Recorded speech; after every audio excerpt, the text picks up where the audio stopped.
For many people, the appeal of moving to East Sooke is to cut yourself off. If you're going to live in East Sooke, you need a generator, yeah.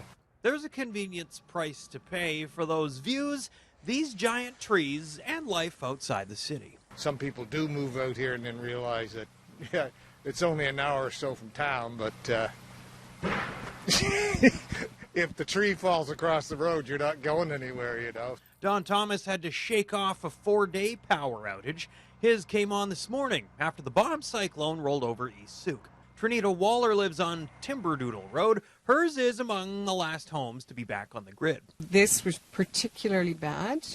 There was a spaghetti strap of wire and trees, and it was a mess. Whether your job is the wires themselves, 16-hour shifts ever since the storm hit, and go home and sleep for 8 hours and back at it. or the trees that topple them, you're busy. Non-stop work. BC Hydro says at its peak, 150,000 customers were without power on the island. We still have the crews from the Lower Mainland over here helping us with restoration.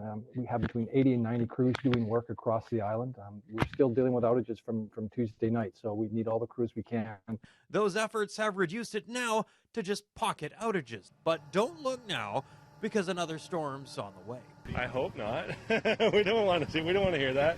Yeah. I don't know, the clouds are blowing pretty good. These clouds illustrate something's brewing, and BC Ferries says cancellations on a number of routes is a possibility. The wind was brisk at Swartz Bay late this afternoon. And if these waves crashing at McNeil Bay in Oak Bay are any indicator, a plan B for anybody traveling on the water tonight is a good idea.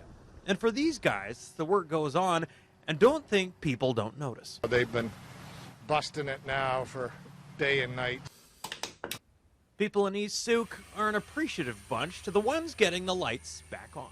Always, they're coming out with hot beverages and cookies and snacks, well fed.